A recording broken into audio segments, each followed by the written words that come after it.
Hold up, a Scomo in the channel minute, boys. We got him despite a little roadblock yesterday. I had to cop and admit to CC that I was Team CC to start. I did some work in the meantime. In between times, Scomo said, "You know what, Fend? I'll still throw you the bone and appear on the show." Scomo, good morning to you, bro.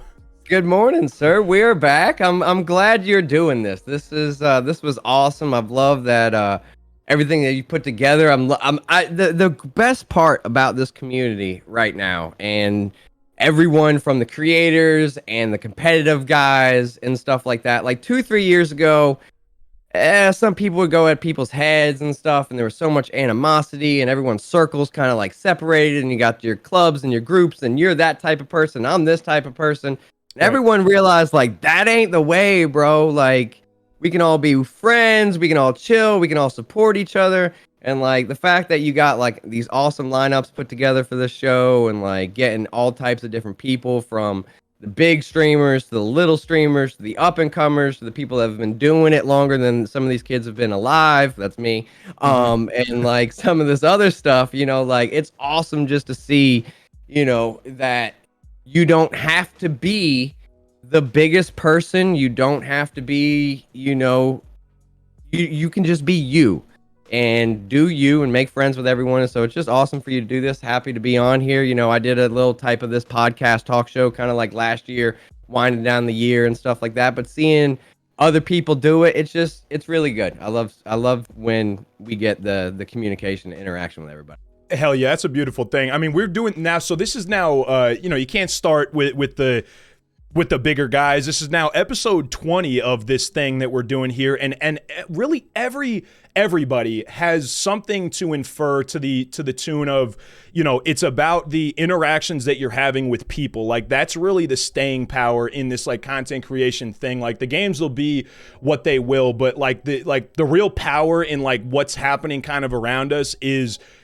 people helping people and holding each other up. And I'm not surprised to hear you echo that sentiment at all. It's just, same thing I said yesterday with CC. It's like getting some time to talk with guys like you, who it's like, we've seen a bunch of content, you've been around for so many years. It's like knowing that you're also dudes that like I would love to like sit down and have a beer with is a super fucking dub. You know what I mean? Yeah. Like big or small or anywhere in between. The fact that we can connect on that stuff is dope, and I'm grateful, of course, to have you on the show here, Mo. Absolutely, man. I mean, anytime, I've already invited you down here. Hell yeah. That open invitation is always, available. But I'm hoping we get some type of, an event or something that we can all go to again. I can't remember what it was called. Dream, whatever that Madden tournament was that they had here in Atlanta. DreamHack, right? DreamHack, yes. Right. Almost a Dreamcast. Once again, right. Old. Close enough. But yeah, hopefully they'd be able to do something again like that. I mean, the COVID and the whole no EA Play thing has just been, in my mind, has just been horrible, because that's just. That would be our community event, just because it'd be so fun. TwitchCon and all those things are great, but once again, you're just so overwhelmed with everything else going on at TwitchCon, right? EA Play is still an awesome hub, and it could have, if it ever comes back to an actual event. I talk to my chat about it all the time. Like, I would love everyone literally just to go to EA Play. Like, I don't care who you are, streamer, watcher, YouTuber, whatever. The next EA Play literally just needs to be in the entire Madden community, like standing at the gates. Like, yeah, for sure. I feel like we got to descend upon it, because to your point, like, so somebody like me who kind of got like, I had been involved in a secondary way as a viewer, but really just hopped in last year, and guys who shared this same experience with me have not had any opportunity for any in-person anything. Like, this was kind of like a mainstay of Madden culture, whether it be the tournaments or, like you're saying, EA Play, or on a larger scale, TwitchCon. But, we've seen guys that have started streaming, gotten partnered, and are now on, Madden Live, not just me, but others as well, who have never had the opportunity to do anything in person at all. And it seems like that from the stories that Cece was telling about you guys, it seems like these were like really important events to network and connect. Oh, that is the entire shape of everything. And I mean, everyone knows the daily stuff, like streaming every morning at 10 a.m. now, the daily videos and doing the videos and everything like that. And like, that's the most important thing, obviously, to the bank account, right? Mm-hmm. But the most important thing, obviously, to at least my storyline, to my career, to my friendships and everything has been the events, meeting people face to face, and actually creating real opportunities for people by going to places and introducing them things, and once again showing them more opportunities. And I mean, I've been doing this now for 10 years. Most of the people here already know the story. Cece and I were talking about this earlier. Most of the people know my background and where I've come from and everything that I kind of been involved in, and it's been everything from streaming to YouTubers to managing other YouTubers and coming up with stuff and then doing my own brands. Right. And it's been this whole kind of windy street of different stuff, but every step and every opportunity has been important, and most of those are all in person. EA events, meeting events, going to TwitchCon, going to PAX, going to card shows, going to these different signings and different things like that. Those are the moments when you're actually like meet someone and like you meet that person in real life and you're like, wait a second, we do the same thing every day and we actually are on the same wavelength. Like when you get that actual face to face and like meet someone at that same level, that's when like real shit actually like really happens. And then especially if you're around the bigger investors and the money and the people hosting those events, then that's where you can just push the ideas and get things to happen. And that's what I've always loved doing, is trying to push the table and see where everyone can go. And I gotta feel like we're just about at the cusp of a point where that could become an option again, right? You think so?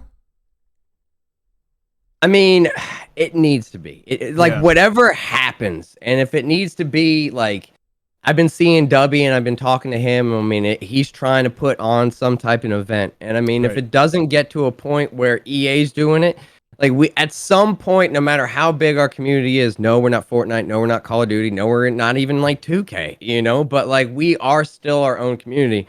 And at some point, we have to put something together ourselves. And I mean, there's no reason why like, a Dubby, and then you get, me and Cece, and then we get Throne, and then we maybe get, TD and K to kind of help out, and then MMG and like some of these other things, and like, hey, we all throw together like a few $1,000s or something like that, and like put on together a big event and get something.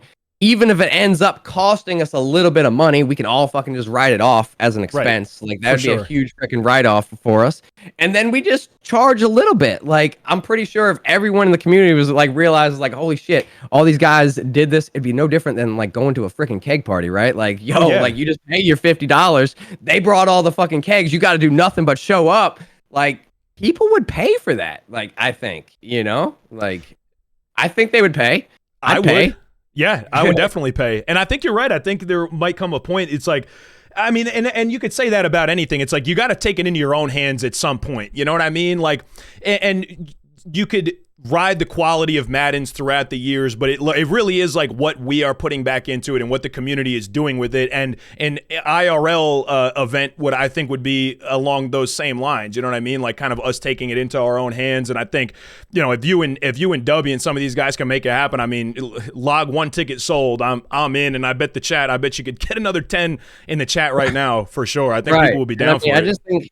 And then as things grow, like the first time, even if it's still like a few $100s, I mean, a few hundred people, times that, like that's still thousands of dollars that you could easily get to put on like a small little event. And then that just builds everything. Like no TwitchCon or E3 or Comic-Con was this major thing.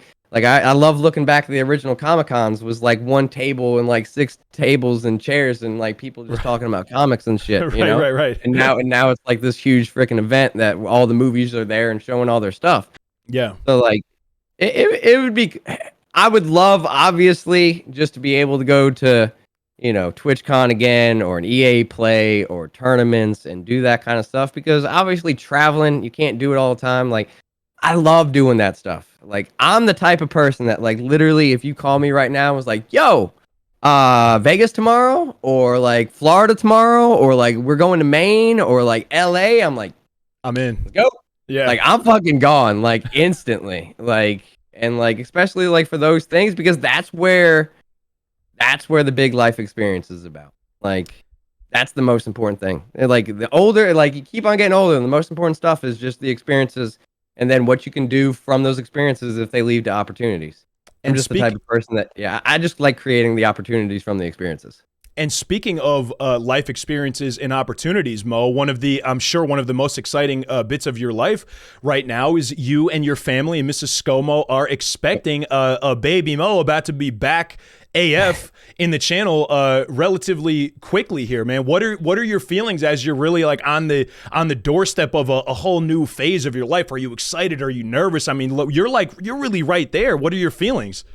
I mean, Shannon and I have been together now almost 10 years. Our 10-year anniversary is coming up in like 2 months. Amazing. So like we've been together for like 10 years, and I mean, we've both done a lot of stuff. And I mean, she finished her master's degree, and you know, she, you know, is a nurse manager and runs runs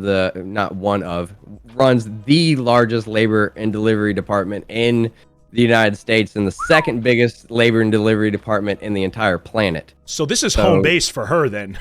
Right. Yeah. This is why we moved here, was for her, basically. Cool. She's basically in charge of delivering more babies than anyone else on the planet.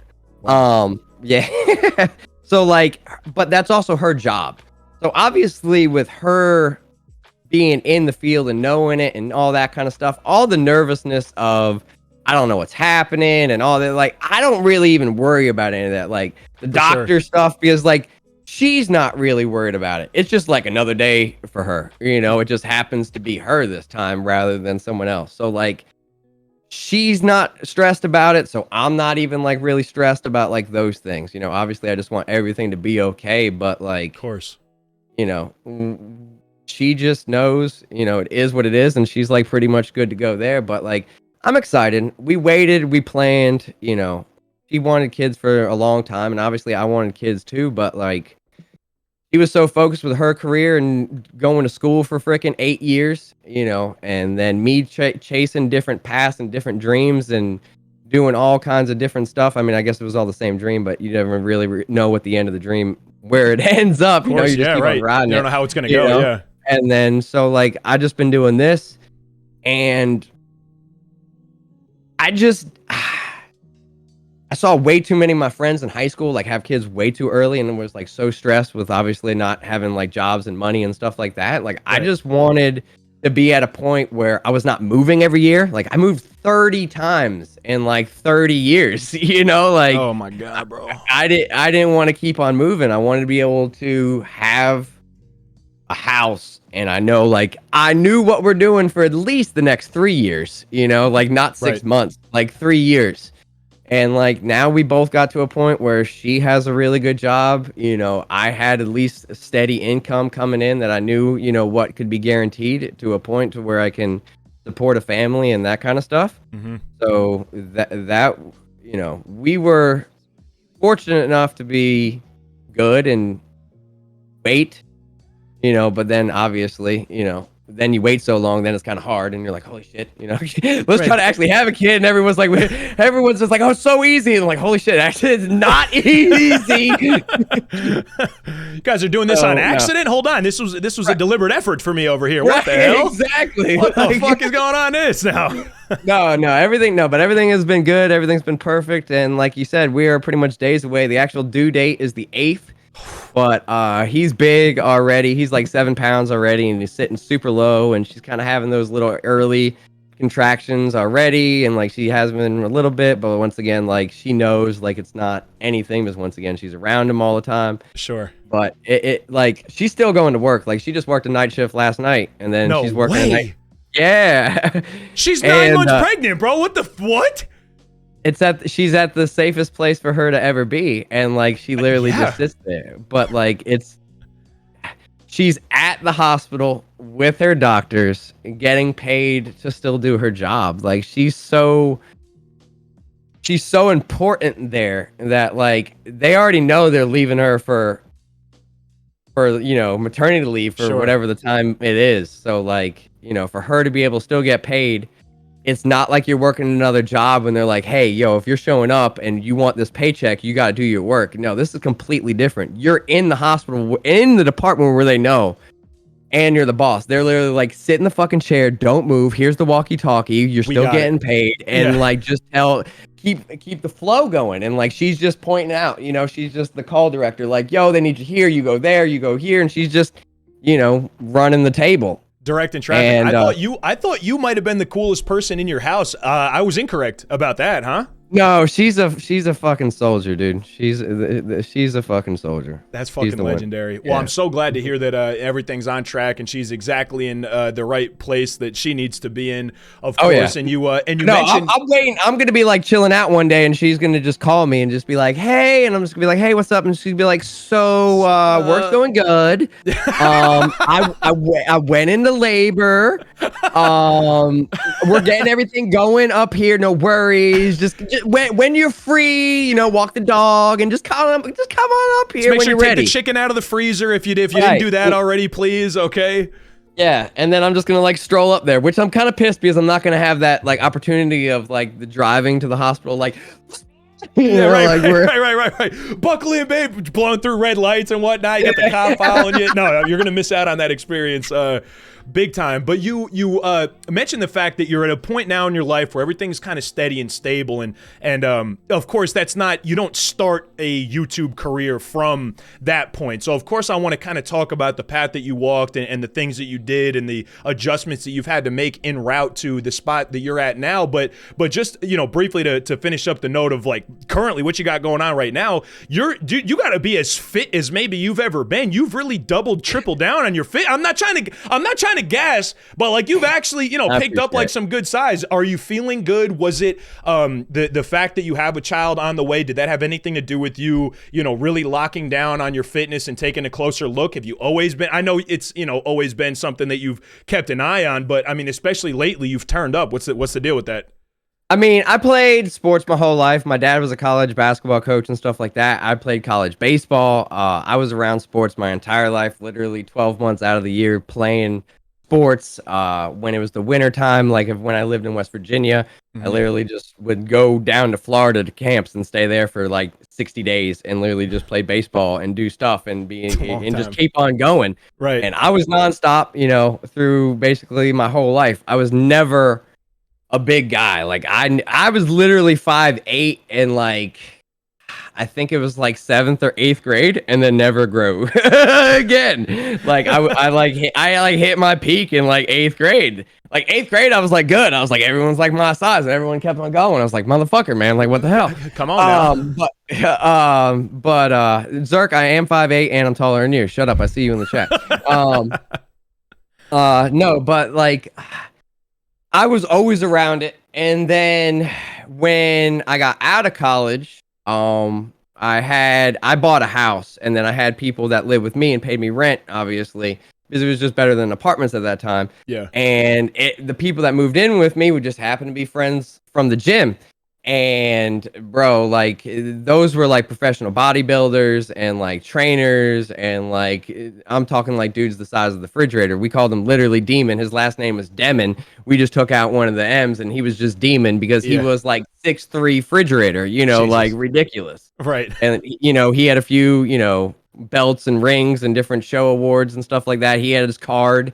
His pro card and shit like that. He was the real deal, and I mean, Scomo's just sitting there like, yeah, I'll do the dishes. I'll do the fucking dishes. Right? Okay, no, right, like it was cool working out with them because obviously, even they were big, they knew how to correctly work out and really do it. And I mean, I loved working out and being a part of it.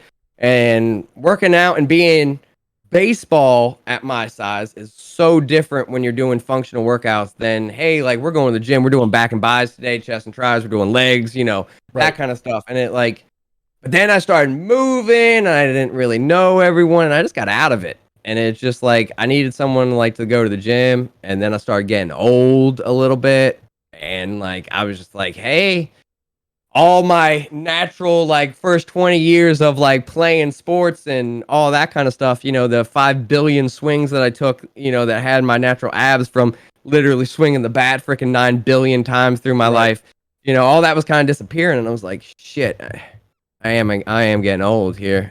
So it was like the kid, it was like actually getting old. Then I started getting back into the gym and I was just like, I'm going to go for a little bit. And then I met people at the gym once again. And I mean, that's why I like preach it so much to everyone. And I mean, you know it too, like even, especially for us and like just the mental health of it and like just knowing people and talking to people and like going to the gym. Like it literally is one of the best parts of the day, even if it's just for 45 minutes, even if I'm like video at 3, I just got finished streaming. It's freaking, you know, 2 o'clock right now. I know. Like, I'm lucky and the gym's literally like 1 mile from me. And like, nice. I know, like, hey, I'd rather go there for 30 minutes and fucking, you know, just then literally not stop and like hit that for 30 minutes, say what's up to a few people and then come back and record my video. Right. Like, if that's what I got to do, then that's what I got to do. You know, I mean, if I got a time for the 2-hour workout and we can chill and talk and freaking, you know, get, you know, a crazy workout in, like yesterday's workout with a few people and one of the guys like was from the chat, and that was like the crazy thing. I'm like in the gym like day 3, and I hear like we're back, and I'm like, what the fuck? we are back. Yeah, I know we are. Who's that? Who said that? Right, and I was like, yeah, and I was like, that was cool. So like that's just helped out with the motivation, then the gains, and then obviously like everyone on Twitter has been awesome about it. Yeah, like, it's so weird. Tweeting out pictures being like a guy to like other guys and you're like, yeah, you know, guy stuff, bro stuff. It's so weird sometimes, you know, doing that kind of stuff, but like everyone was so like motivating and then I'm seeing other people that were getting motivated to go because I was going, which was even cooler. And then like cooler. And then like I'm seeing the gains and like people are recognizing it and like that shit's cool, man. Like that's what's gassed me up. Like I woke up this morning and I'm like, oh yeah, we're doing back today, yeah, buddy. Feeling good. Like I'm ready, you know. Wake up, you like, got a little extra vein in a spot that you didn't have the day before, a week before. You're like, oh, okay, what's going on there? I like that. No, it's just been fun, man. It gets. I mean, I do this. Obviously, I've been doing this my whole life. I've also now moved here, so like I knew Cece, but Cece lives 30 minutes away from me and has 2 kids. And is a fucking workaholic and doesn't really like leaving his house. Right. So like when I force him out and I'm like, hey, you know, for the once a month we're gonna like do something and like, or someone comes here to visit and he like comes out or like something like, you know, if there's something going on, he's gonna be involved. But like for sure, he's got stuff going on. You really can't plan to go to the gym or like, you know, do daily shit with him. But like, yeah, like going to the gym, getting out of the house when you're being a YouTuber or moving to a town when you don't know anyone.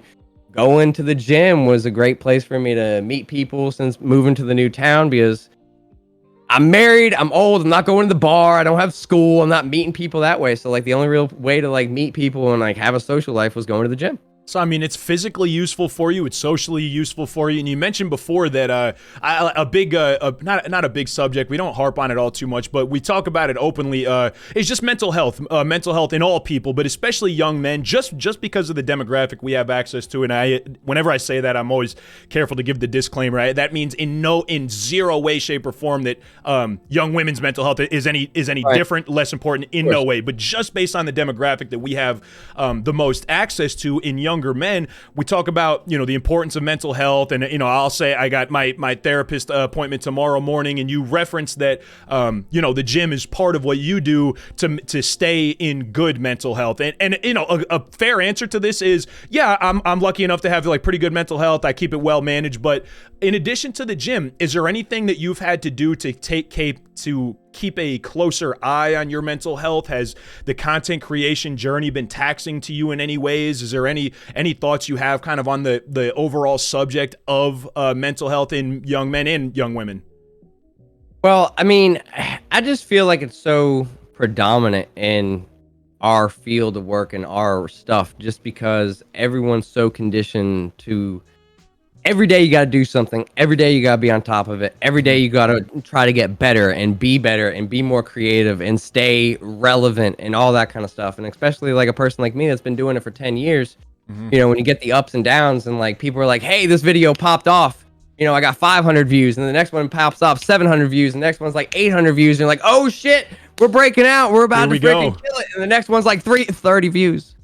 You're like, wait a second, what happened? What happened, bro? Totally. And you're like, oh, 50 views again. You're like, bro, what happened to the days of the 500 views, man? What, you know, and like, I'm falling off, man. That's it. I gotta hang it up. It's over. And like totally. that stuff starts hitting people, and then you go then to create that content the next day, and you're hit from the fucking drop, and like that is what hit, you know, a lot of people, and that's what I feel like the hardest thing is every day is literally just a new day with this stuff. Like, it doesn't matter if you went trending #1 on YouTube yesterday and you went from 1 sub to 1 billion and you became the next fucking laser beam. Like, new day, like what you doing today? And like, I feel like if you just have more of that mentality of like, it doesn't matter if yesterday you got 1,000 gifted subs and like it was the best stream you've ever had. Like, you better just fire up the stream the next day. Like, hey, today is today. Yesterday is over, no matter if it was good or bad. And now you can take the stuff from the days that are good or bad and say, this is what worked and this is what didn't work. And then you can carry that over. But the actual like emotion of those days, like positive or negative, like just got to be done. And like, that's kind of like where I'm at with it. Like, every day has just got to be its own thing. Learning from the stuff rather than carrying it with you necessarily. Yeah. Let me let this dog out 1 second. Yeah, hell yeah. We got a channel, boys. Mortality, what's up, Mutt? My man Lag Matt with the sub right on time for me to see it. JG gifted one to coming up. My man Bear Project with the fun. No, you're good money, brother. Tim Ryan, Rico. Hope y'all are enjoying the show. Want to know about college, Scomo? All right, hold on now. It's like, all right, I'm come on. I got a method here. No, keeping all that good and like doing the different stuff and like just staying clear. I mean, right now, obviously, when things are good, you need to take that as an advantage to like keep the mental health. So, I mean, you know, as things were good and I had money and do stuff, I do, you know, I do things with my backyard to be able to literally give me like Zen space and like walk out like, hey, you know, just chill out. And I set up my room, you know, like all this kind of stuff. Me doing my office as nice as I do and all the different stuff that I like in my office. Me doing my backyard the way I like my house and stuff. Like, this is not just my house. This is my job, my office, my house all day, every day. So like, me creating a space that I can chill in, you know, is extremely important to me. That's one big thing. Like, no matter what it is, like even if you just like live in a little apartment, you know, you can have just like your little space, you know, like there's just so many little things that you could do just to like let yourself, even if it's just like, this is my chair. Like, when I'm like chilling, that's my chair. And like, you just got to have your spaces and relax. For sure. Yeah, I love that, man. I love you know, that you've like learned about this as you go, because like, you know, like I said before, it's not like you skip to the end and you're able to successfully manage the content plus the mental health, plus you're getting to the gym, plus you know, you have the family home now with the kid on the way, and it's all, you know, looking at you from the outside, you know, from a third party, it's like, man, this guy is such a success story, and but it didn't happen all at once. It didn't happen all overnight. So if you would, bro, let's rewind to I mean, we can kind of either start like where Madden entered the fray or where content entered the fray, but really I guess just like video games period, and we can work from there. I know you said you were outside, kid. You were out here touching grass. Were video games necessarily a big part of your growing up, or maybe not really? I was still, video games were still part of my growing up and stuff like that. I had the first, you know, Nintendo, I think 3 days before Nintendo came out. So my dad was a college basketball coach at Yale University, and one of his students worked at like the Toys R Us or something like that, or whatever it was. Yeah. And like he either like backdoored the fucking Nintendo or like bought it for me or whatever it was. But like, yeah, like I had one of the original Nintendos like days Wild. before it was even like out, and like I had all the games, I had all the systems and stuff. I had Nintendo and Super Nintendo and Nintendo 64 and Sega Dreamcast and Genesis and Dreamcast all was that lit. kind of stuff. Yeah, and I mean, I was playing video games from very young. I played Madden since the beginning. I was playing like, bro, I was getting glitchy sacks with Lawrence Taylor and freaking Tecmo Bowl. Like, bro, I've been gaming for a long time.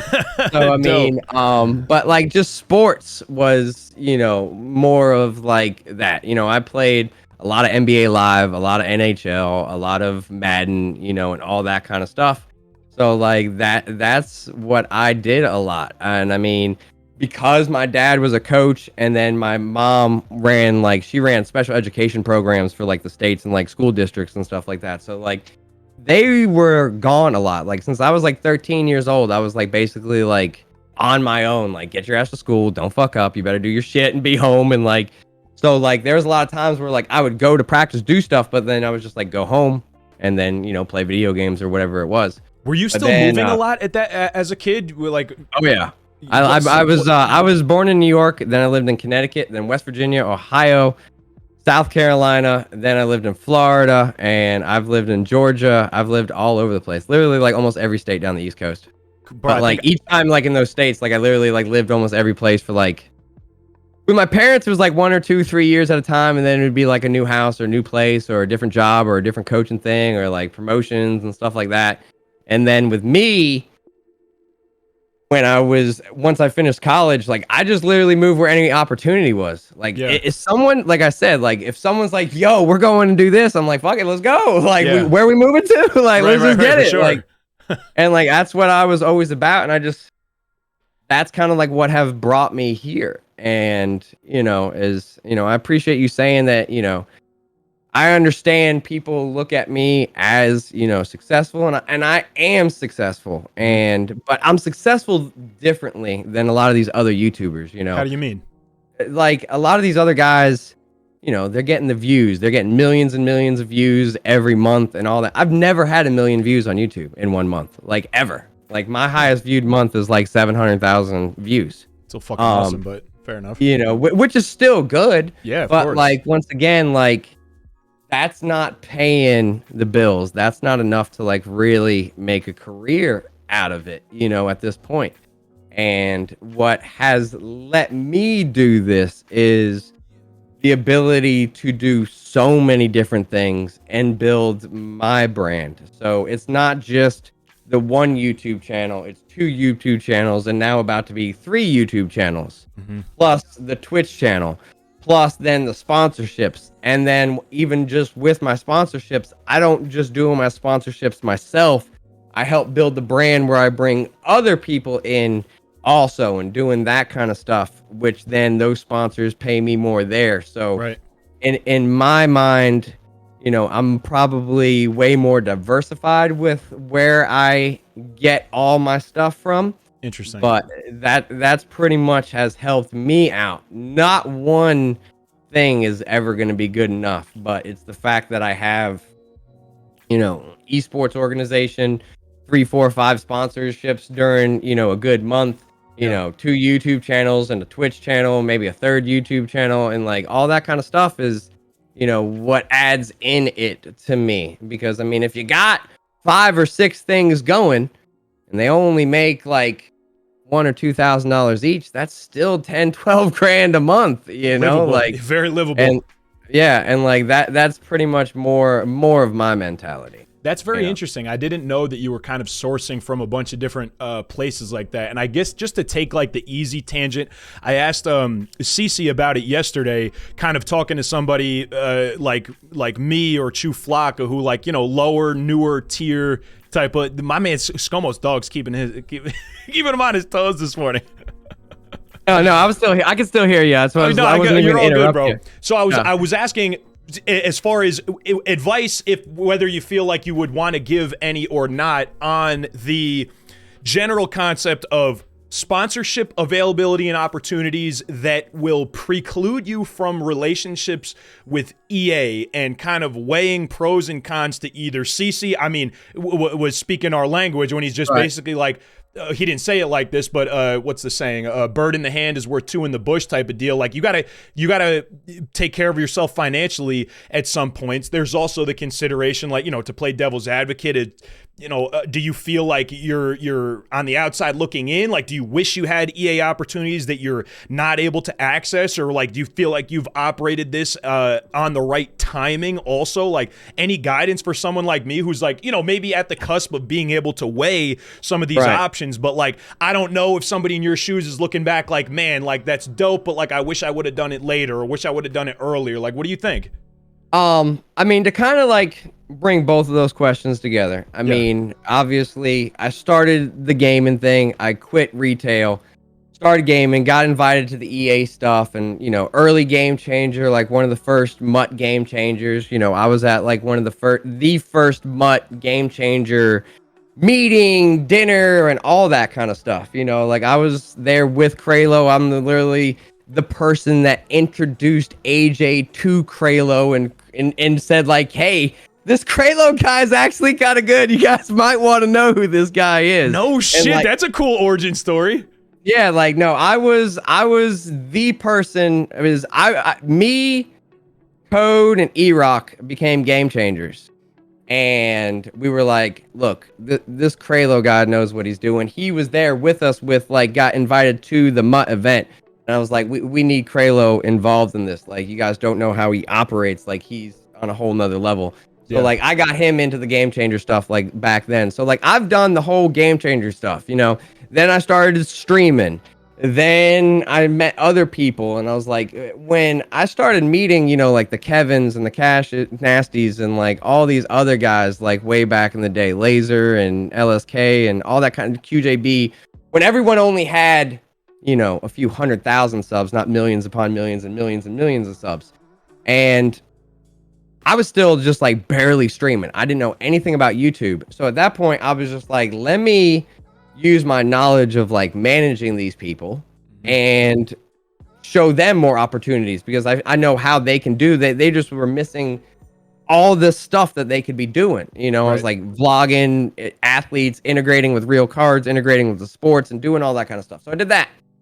And then once I started seeing how cool everything they was doing, I was like, bro, I can do that too. And it was like the same thing that like CC was saying. Like, once you see it behind everything, you're like, I can do this. Like, I really can do this. So then I started doing it myself. And, the relationships with EA, the relationships with game companies or sponsorships and all that kind of stuff is important to a level. But the most important thing, period, is the people who watch you or the people who might watch you. And I think that gets put aside too much when everyone's talking about like, oh, I'm so worried about EA. Like, yeah, if EA gives you the game early, that's cool. Like, if you can get a video early, that's cool. They'll invite you to an event, like, that's cool. You know what's really cool, though? Is getting a ton of supporters that support you every day, and you can buy your own fucking game and buy your own flight and go on your own trips and do whatever you want by your own self. And, like, that's kind of more of, like, my thing is, like, I don't need to worry about making EA happy. I want to be able to keep my viewers happy. What do my viewers approve of? What do my viewers want to support? What do my viewers want to see? And what do my viewers want from me? And that is what I ask myself every day. If my viewers are like, yo, get that bag. Yo, this is a good sponsorship. Yo, do a video with that person. I'm doing those things. Like, you guys are cool with that? Like, let's go. I'll fire up a stream on one day and be like, yo, guys, we got a bounty here. They're going to pay me. We got to watch this ad for a minute. You guys cool with that? We can do like a little giveaway, or we can do this, that. We're cool. Everyone. Yes. Get the bag. Yes. Run it. All right, let's get it. Like, I'm dope. I'm like that. And if they're like, nah, that's stupid, we don't want to play that game for an hour, then I'm not going to do it. Right. If I'm like, hey, we got the sponsorship, and they're like, no, that place is shit. I'm not going to do it. But if it's something that can help out my viewers or they want to be interested, then yeah, I'm going to do it. And the most important thing to me, once again, the decision not needs to be is, do you want to have the relationship with EA or do you not want to have the relationship with EA? Can't answer those questions for people. Yeah. The question that you need to ask yourself is, what level do you want to be at? How much money do you want to make? And how much do you want to put this into? Because no one likes to admit money. Okay. Right. When you're talking about creators, just like, I just want to grow, I want to be like this, but like, bro, like this is if you want this to be your job and your life and your career, you got to man up and tell the people watching you, we got to worry about money. You have to. Like, how are we going to make money so I can keep on doing this for you every day? For sure. You know? And like, I love doing it. And that doesn't take a fact from that you love doing it. Like, trust me, I love doing it. I would want to do this better than anything else. But just because you love doing something, it's still your job and you got to make money. Yeah. And everyone has gotten to the point, I think, now that it's become so mainstream that's why way more people have subs on Twitch now. You know, like 3, 4, 5 years ago, if you had 100 subs, you were fucking killing it. Popping, you know, right. And now like so many people have thousands and thousands and thousands of subs. You know, YouTube just added this like donation thing that you can literally comment on a YouTube video and donate money there. Wow. And like all that kind of stuff. Wow. And like what people need to understand is like, bro, I'm not gonna sit outside in the corner and be like, yo, can I get some change? Like I'll dance and sing for you. Like I ain't doing that. Right. But like at the same time, like I just think it just needs to be an open respect to be like, yo, if you appreciate the content and it's part of your day, every life, and you have the ability, if you don't have the ability, like it's okay. There's other ways that you can support. They literally just like, comment, watch the ad when it plays through. That literally doesn't come anything like through your bank account, you know? But hey, if you're out there and you do have the opportunity and you're like, hey, I can give him $5. Like, yo, I'd appreciate the $5. Like, do I need $5? I don't need $5, but I need all the $5 at the same time. You know what that, like, it's like, it's so hard for people to say because like, once again, people will see the success and be like, oh, he doesn't need it. But like, once again, he still does need it because he needs it to be able to like have that. And like, if you really want to support your streamer or your YouTuber and you really want him to be or her to be successful, then everyone needs to know like, hey, this needs to be money driven thing. And EA or any of these game companies, unless they are going to pay you for sponsorship or for partnership or literally support you to a point where they help you generate money and can show you logistics and how you're going to get revenue, right?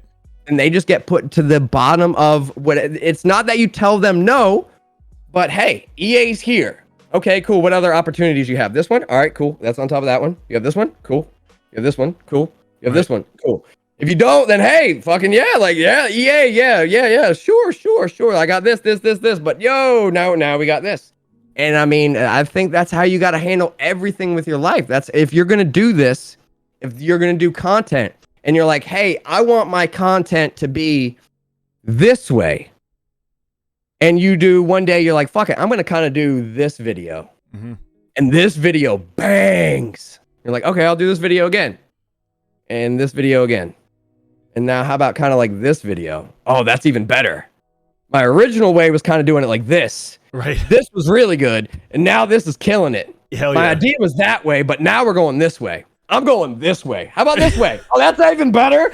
Screw that way. I'm just going this way now, boys. Like everyone coming, as long as everyone's going this way with you, it doesn't matter if you told everyone to go right. If you get more people to go left and still everyone's cool with left, like, bro, sorry, I was telling everyone to go right for the last 6 months, boys. We're going left now. Like, go left.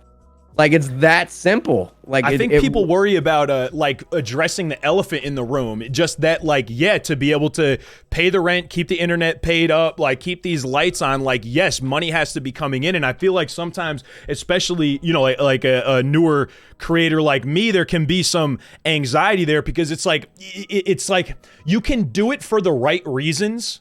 and also do it to make a living both. Like, these things don't need to be mutually exclusive. Like, you don't need to flip the switch into this, money monger that all you're interested in is soliciting people for you don't need, it doesn't need to be one or the other. And I think hearing from somebody like you, that you can maintain your integrity by doing things that your people want to do, and things that are successful, and also realize the reality of the matter. Like, I just need to make money to live, and like, if this is what I want to do, and if you guys enjoy this, and this is also what you want me to continue doing, like, I will indeed need your help to stay on this path here.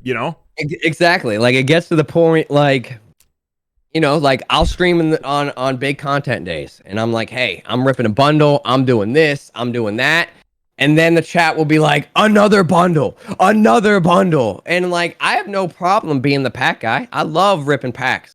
Mm-hmm. But like, bro, when we're on like bundle 200-300 or something like that, I got no problem like saying like, hey, if you're all gonna spam bundle in the chat, like, let's get 20 subs. Yeah. Like 20 subs, I'll rip a bundle. Right. Like, once again, it could be primes, could be anything. There could be a way that, once again, let's work together. If everyone wants something that requires money, let's try to figure out how we can work together to get that money, and then I can supply that extra content. And like, I feel like too many people are like scared to ask that, different stuff. Like, right, you get someone that does, these real box openings, that were thousands and thousands of dollars. I literally had to get other viewers to help pay for the boxes. Obviously, they got stuff and cards from them.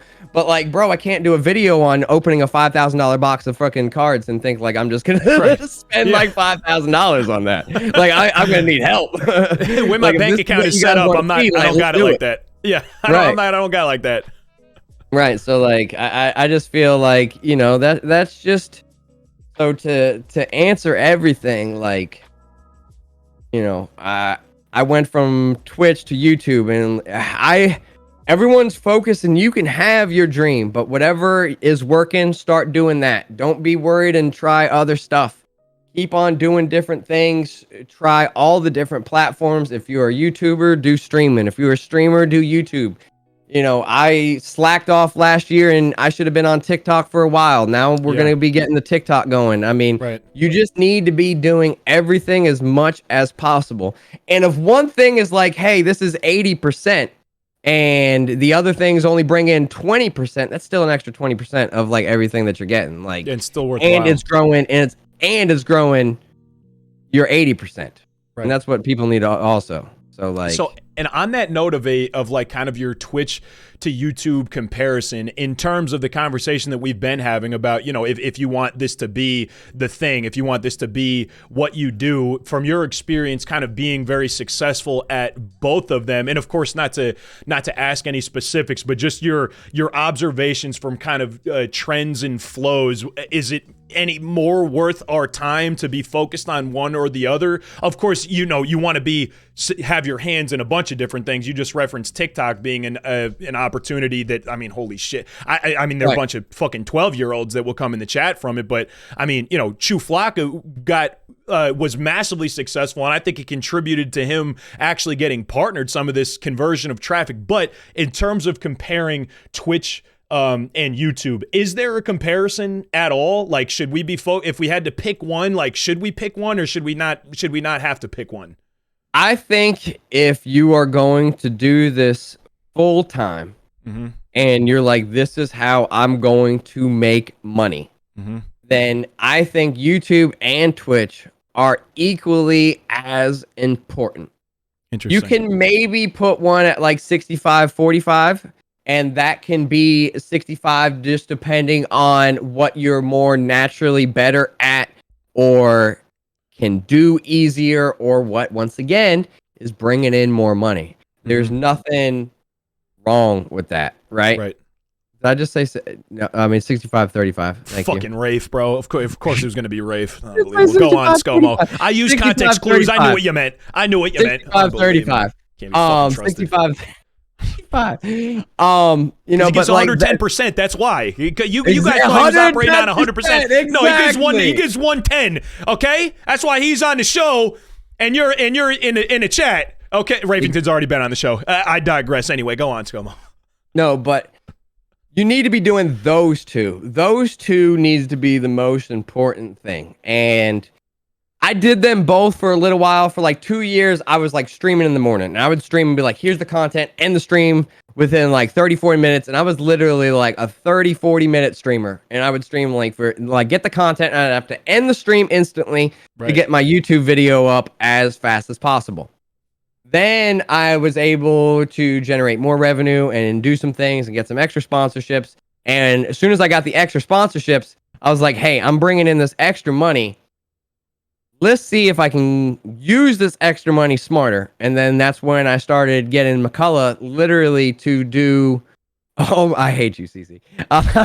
Almost everything, right? Like on the back end of the editing and the thumbnails and uploading and organizing. That way, hey, instead of streaming for 30 minutes, I can stream for 2-3 hours, 5-6 days a week. Right. Still get a video out, then get another video out. So I went from 5 videos a week, 6 videos a week, to 12, 13, 14 videos a week. And then streaming 10, 12 hours a week when it was like, an hour and a half a week. It's wild. So all of that helped out so much. And the point of YouTube is so important to get the big brands and really put yourself out there to get bigger and have that longevity of you are sleeping and you're making money. Huge. Why? Because people are watching your videos. Yeah. You take a day off. Hey, people are still watching your videos. If you do not stream on Twitch, you do not make money. But at the same time, making an 8 or 9 or 10 minute video, people really don't know you. And it's so hard then, once again, to build a big supporter, follower, or someone that really is going to be part of your support cast. Whether it's like, hey, check out this sponsorship, or hey, I've just uploaded the video, click the like button, or we're going to stream this game today, or hey, I need you to watch this video for this person, or follow this person, like I say, to get that type of stuff. You might get views on YouTube, but if you want to actually build that community, you have to have a way to interact with them. And Twitch is my best way to interact with the people who truly want to support me every day. Right. I can say hello to them every morning and what's up and talk to them for like 30 minutes before even stuff drops and hang out with the boys and like know what everyone's doing and actually know about my followers and the people who support me and know like, hey, you're going to school. You just got your driver's license. You're getting married. You had a kid. You just got a promotion. You're doing this. You're going through hard time. Like you can know the shit about people that are there every day. Now, obviously, when you got thousands of people sometimes in the chat, it's hard to keep up. But once again, if you do it every day and you stay everyone in back, you know who your people are. Right. And you know them every day of what they got going on because they are the people that really matter the most because they're the people there to get you noticed by the 1,000 people. You can't get 1,000 people unless you have that 100 people in your room every time. Like, there's no way to get 1,000 people. You got to have that 100 people that are there every day, no matter what. Like, yo, I just fired up the black screen. They didn't even know it. Like, hit the wrong button, and there's just 100 people in your chat. And you're just like, hey, what up, boys? Like, wrong button, my bad. We are back? And you're like, yeah, we're back. Black screen, but we are indeed back. Right. So, like, having that just leads you to more opportunities. And I mean, yeah, this is the slow time. This is the chill time. Like, I rated you with, 80 people or something like that. I was streaming last night, MLB, 200 people to some people like that. That is an awesome stream. That's still hell yeah. 200 people. You're talking and all that kind of stuff. And that's awesome to have. And you need to then put that on your mind because once again, like when it's 500 people or 1,000 people and Madden kicks off and it's night one and I'm streaming and there's 3,000 people in my room, the people that still mattered the most were the 200 people, when it was fucking July and like we were doing nothing because they're the ones that keep everything going.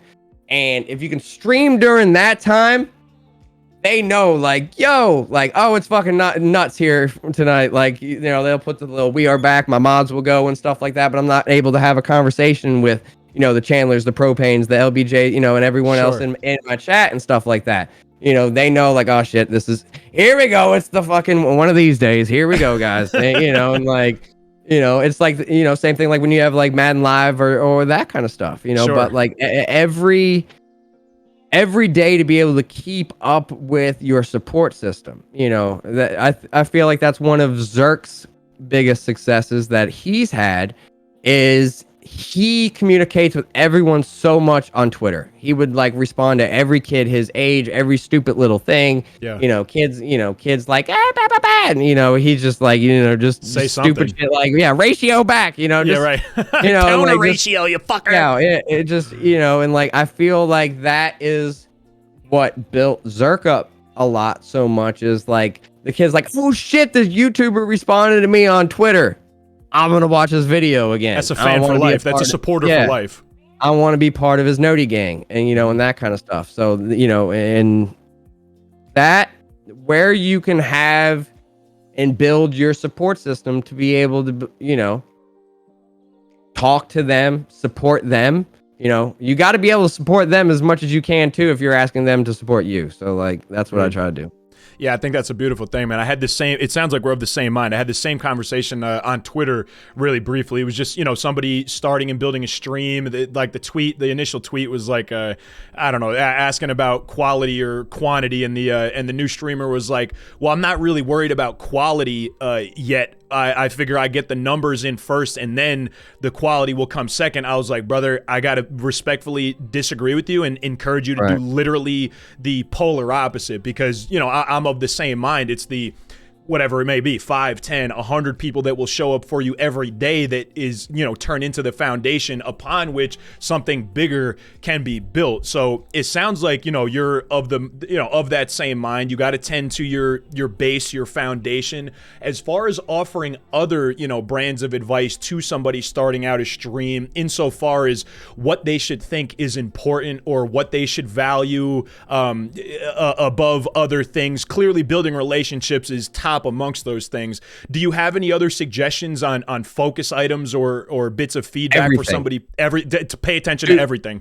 Do everything as much as you can. And like when you're starting off, you know, you see, you know, it doesn't matter who it is. You know, if you're someone like me and you're looking at what freaking MMG's doing or your boy Pizza or, you know, Laserbeam or Cash and you're like, damn, look at, you know, 100 Thieves working with Gucci, like holy shit, like, you know, like yeah, you got to be able to put your own spot on anything. But like, where did it start? You know, they didn't just start with Gucci, you know. And if you really want to get into branding and marketing and everything, you got to just learn how to do it.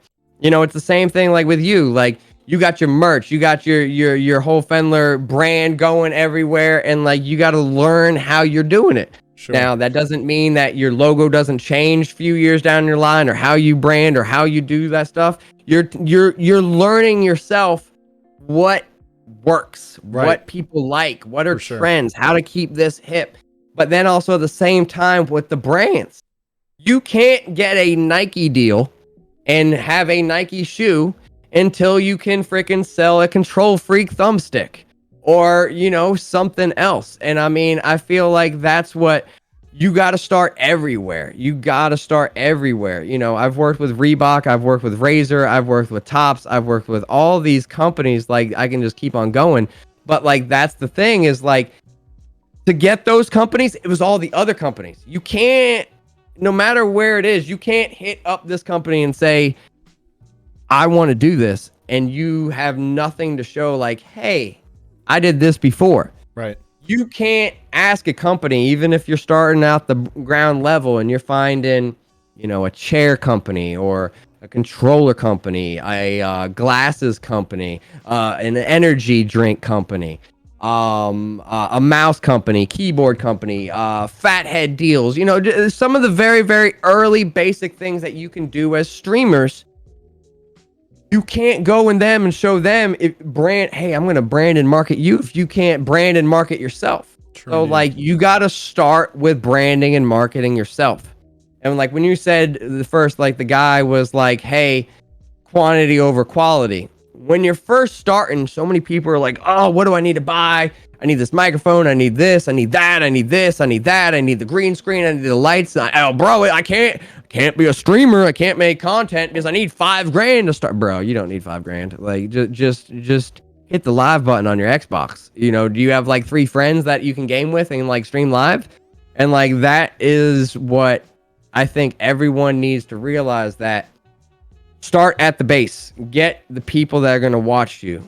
You're going to get the 3 to 4. Sorry about that. I just fucking Discord audio like disconnected me. The stream had it the whole time, but I lost like 20 seconds of your. Hold on a second. Let me see if I could get this back here. Oh.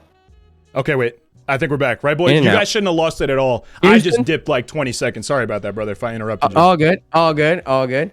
But let's see. What were they? So I think building that core of the first people that will watch you. Building that core of the first people that will watch you first is the first thing. So if you can get one person to watch you, it doesn't matter if it's your little brother or your friend from school or that kind of stuff. Like that's how you need to start.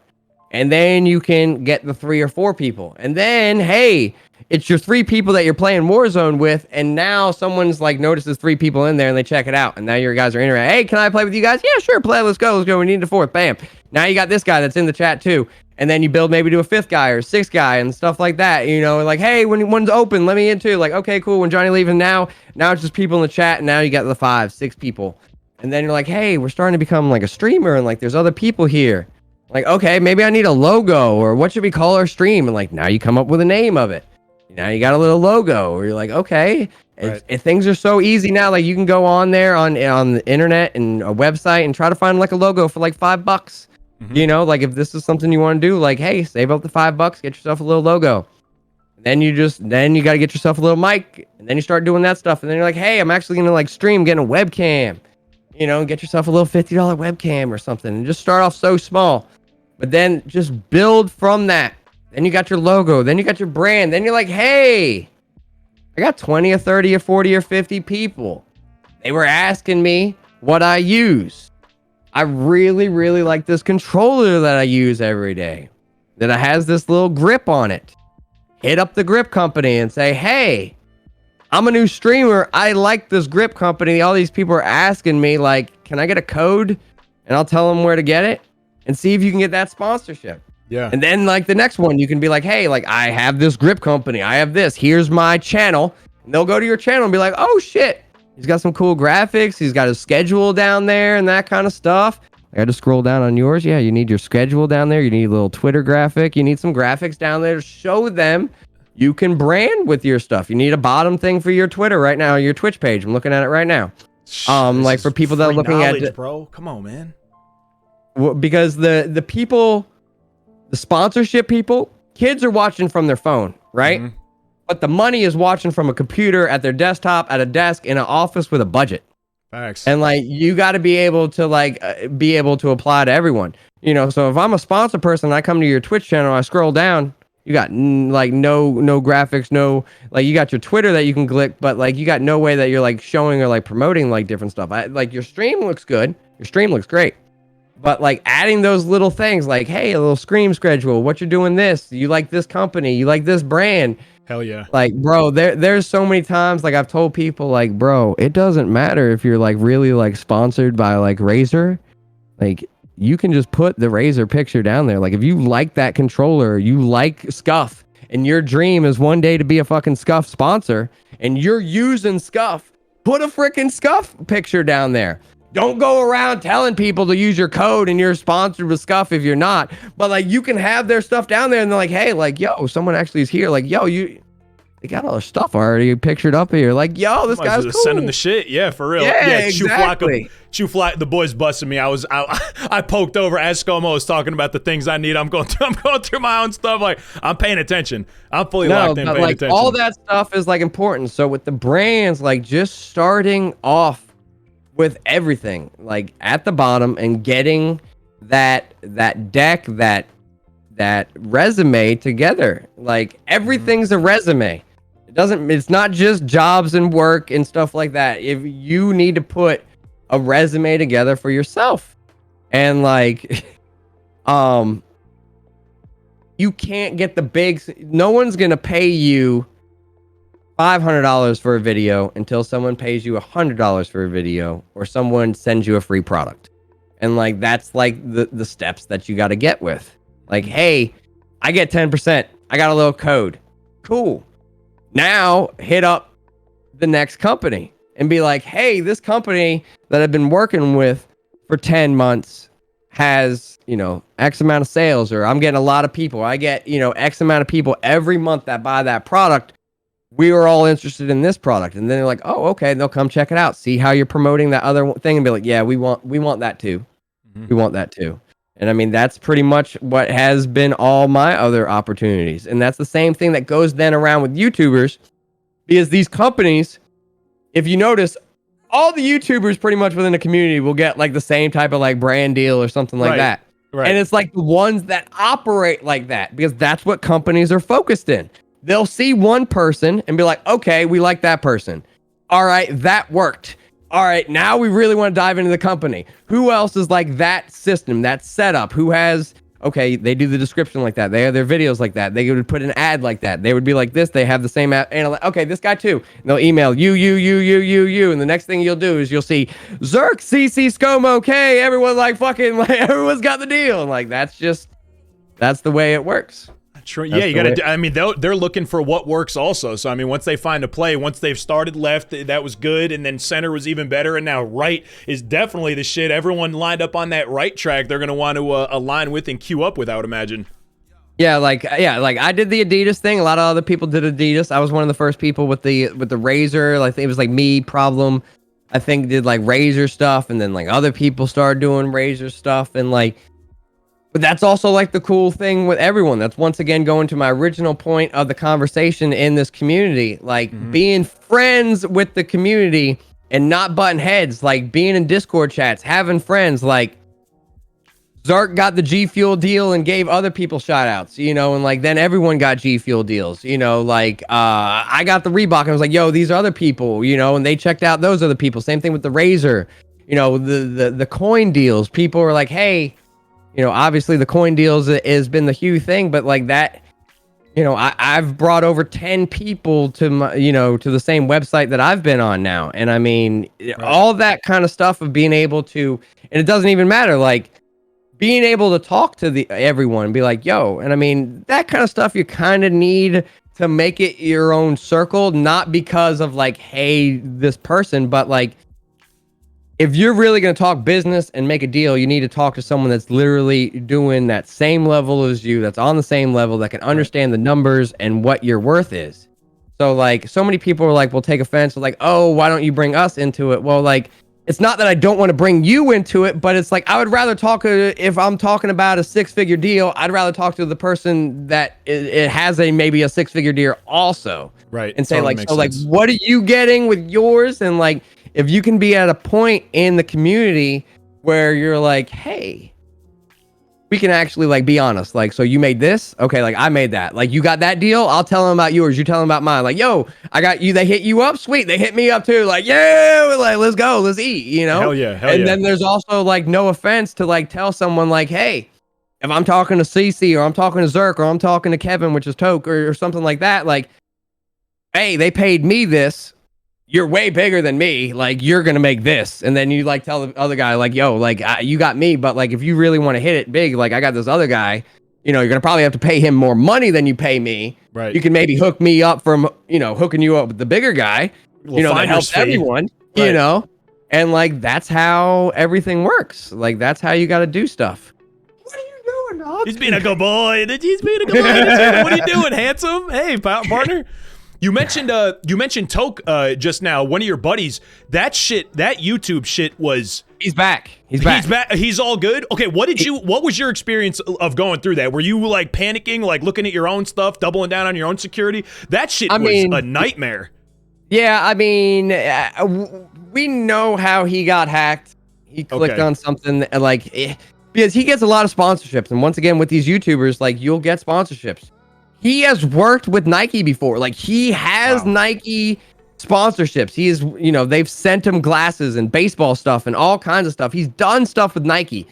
And like he got an email like, yo, Nike. And he's like, all-star, you know, game, you know, Nike, like, yeah, like, let's do stuff. Like UFC just hit me up too. Like things are going real well. Videos, like I'm over, like, let's click on the freaking Nike one. And it was a fucking fake Nike one. Like it was not Nike.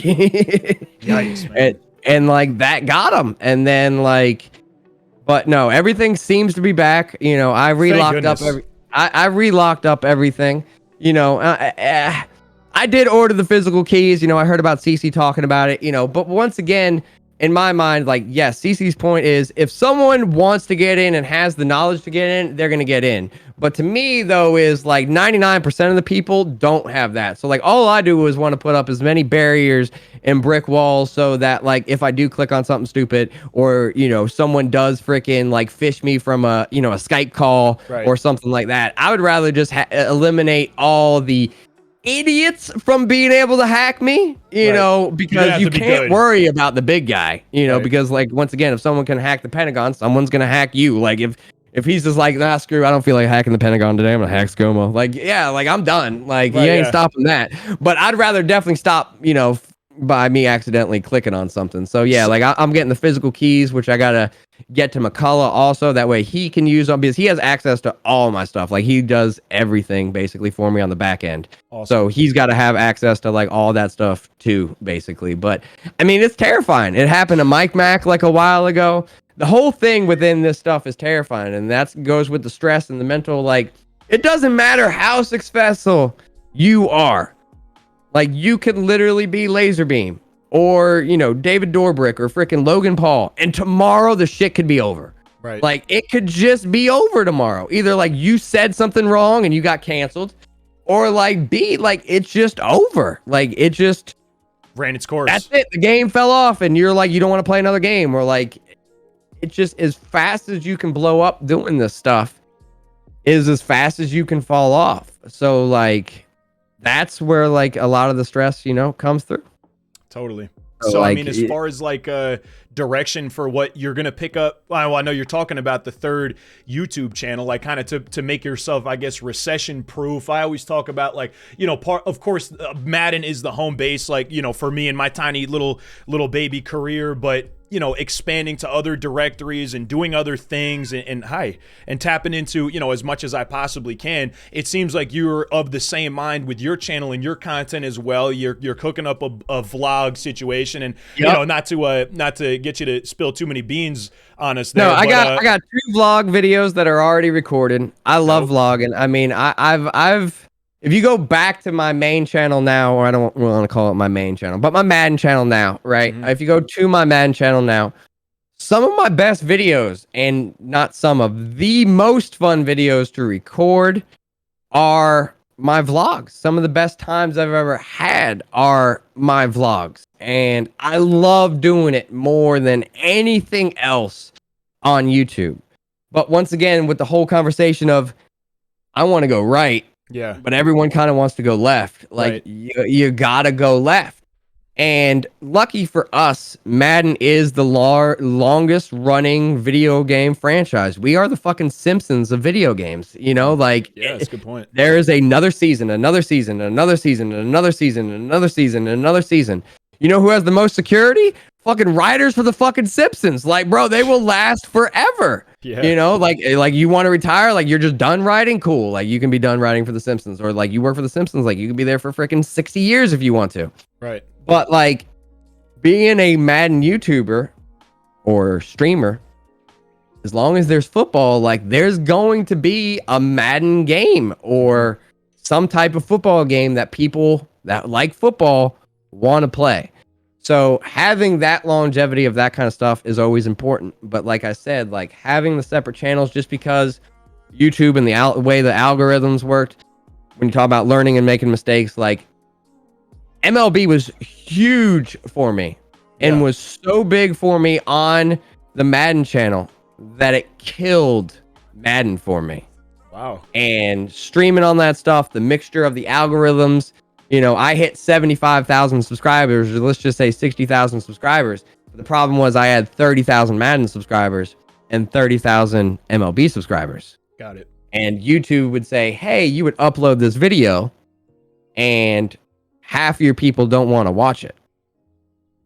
And right. that becomes a problem. So when I separated things, is that why you separated? Is that why you did that? That's why I separated.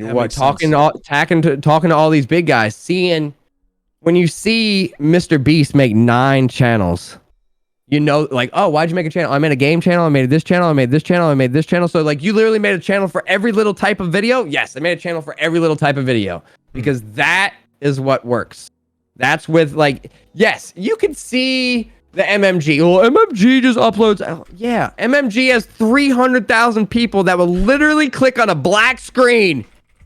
If you can do that, then that's going to help out your algorithm still. But like, once again, if you really want to be pinging stuff and really capitalize and jump, you got to separate everything. I went up 150% on my MLB channel. I went from 10,000 subscribers to 25,000 subscribers in 3 months, I think now already, since the game has dropped. And that is because I had 10,000 subscribers and was getting 9,000 views, or 10,000 views on 10,000 subscribers. Massive and then penetration. It doubled in a month. And that was because YouTube was like, yo, he's uploading a video. He's got 10,000 subs and 4,000 people are watching it in the first hour. Huge. And they're like, maybe we should show this video to other people. Right. And then that's how it happened. And you can't get pushed if you do not have the watch time and the views. The people need to be watching for a long time, and people need to be, the people that say, hey, I'm interested in this content, and then come back. Like, even if you have 50 subs, you better make sure that like 30, 40, 50 of those people are watching your freaking channel.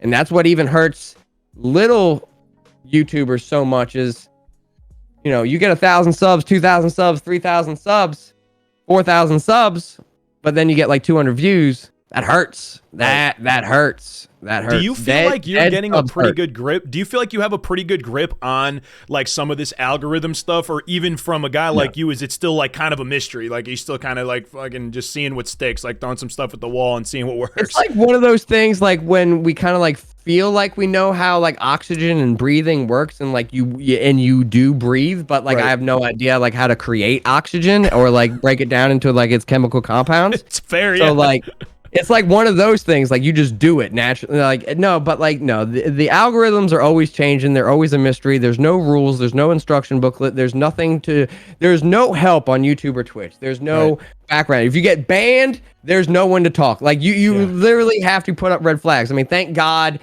Kevin, is the size that he did. Keem actually responded to, our tweets, which, shout out to Keem. And once again, that's that's fucking dope. That's awesome knowing too. people and that kind of stuff, like being around the community for so long, like people will recognize like, oh shit, like I should actually finally respond to him right now. Yeah, he needs help. Like, yeah, like that was cool. Like to like see. But just separating everything, focusing everything, doing the vlog channel, Madden, that's all just longevity for me. That's all just, I'm getting older. How can I keep on creating more content? Like, I'm still going to be streaming. I'm still going to be doing this. Okay, McCullough, I need to pay you more money. I need you to do this. Mm-hmm. I need you to do this and this. I got to pay you for this so that way I can do this. And now, like, hey, Madden didn't have the best year possible, right? Right. Madden, some of us had some success. We were able to make money and all that kind of stuff. But when you're talking about like, hey, I made money, I don't know if that money is really going to be there this year again, or if it's going to go down, or if it's going to go up. Right. It doesn't mean that you're negative. That doesn't mean that you're there, that you do anything different. You plan for Madden like, this is my year. I'm blowing up. Right. But at the same time, I'm like, I'm doing the MLB channel. That's getting better. Now I'm getting this kid. I got these other factors that are happening. I got more help. I got more time. I really want to do the vlog channel. The vlog is something that I can do when I get 40, 50, 60 years old. Like, hey, if I'm 50 years old and I got a lot of cool shit going on, like, I could be vlogging whatever I'm doing now with my family and shit. Like there's plenty of freaking 40, 50, 60-year-old vloggers and YouTubers that are older, and I just got to be able to like, hey, if this is going to be the rest of my life, like money's good. I got money in the account, money in the bank and everything like that, but I love doing shit. I love traveling. I like buying shit. I like, like I want to be able to give my kid, everything that he wants. And once again, there's no shame in doing this and saying, I want to make money. I feel like too many people are like, like, oh, don't talk about money to your viewers. Like, bro, there's nothing wrong with wanting to be successful and like have things and be able to do things. As long as you support other people, like take care of the people that are taking care of you, support the people that are supporting doing you. You can't help other people if you can't help yourself first. Like you got to be able to help and take care of you before you can take care of your family, before you can take care of your supporters, before you can take care of other stuff. Like look at where, someone like Nick Merckx is, all these people and managers and graphics guys and all these people that live with him, M-Fan barbecues and all that stuff. You can't do those type of things if you're not making money. You can't buy a house big enough to move your 3 friends that don't have a house into if you can't afford the house to move your friends into, like if you want to be able to take care of people, if you want to be able to have that circle and be a person that can make opportunities and stuff for people, then you got to be able to do that shit for yourself. So I have no shame with saying like, hey boys, we need money. I need to do this. We want to do this. We want to do this because I want to be successful. I want this shit to last forever, no matter what the path is.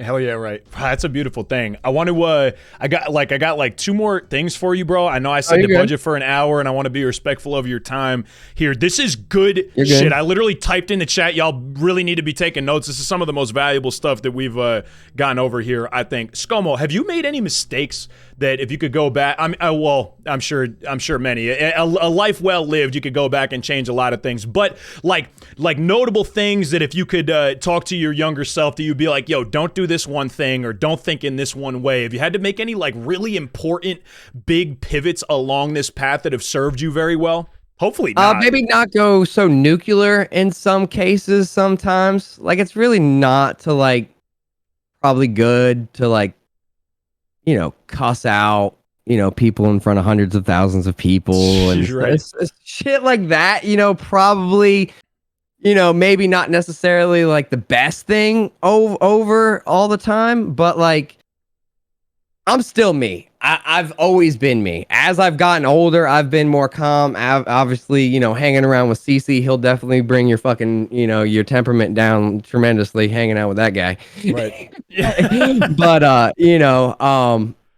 getting older and being more calm and stuff like that has definitely been a huge thing. Knowing like, hey, don't post that.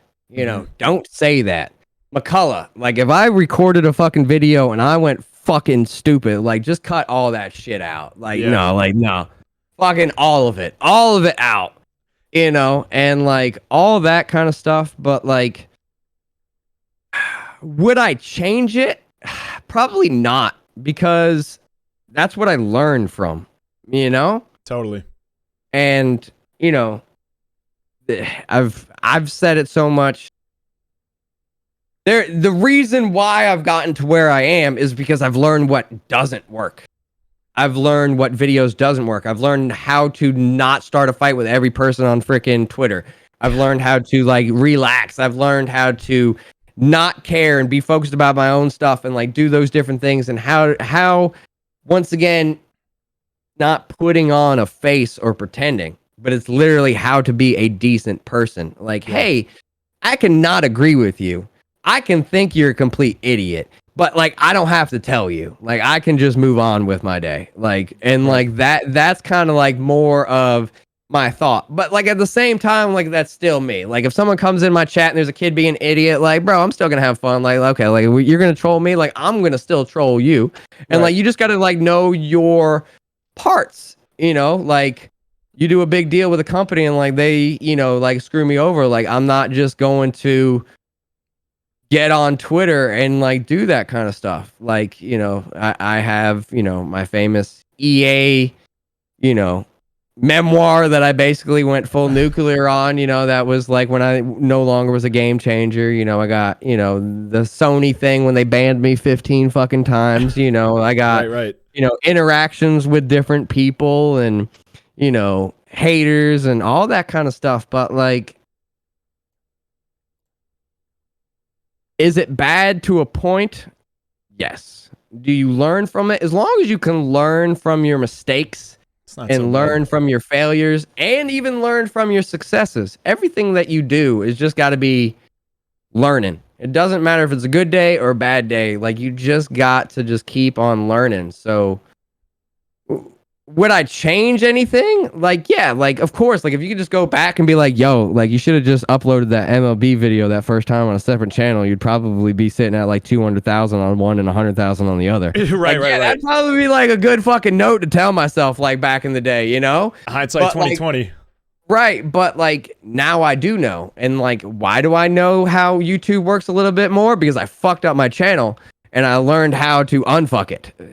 Like that was kind of like the situation. And learning, some people can't learn from the mistakes. If you can't learn from mistakes, then mistakes are going to get you down. If you can learn from your mistakes and learn how to adjust things, then that's where you're just going to get better. For sure. So this reminds me in the chat too.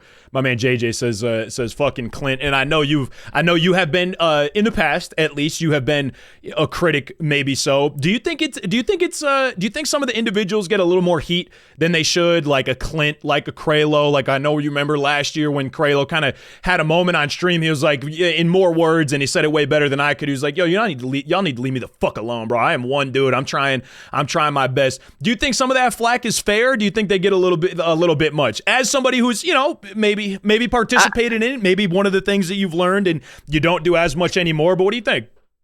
I mean, I've been in the offices. I've seen how they worked. I used to be very, very close with a lot of people in the office. I've gone out to bars and clubs with Clint. I've gotten fucked up with Clint, and cool. I know all those people and all those different types of situations.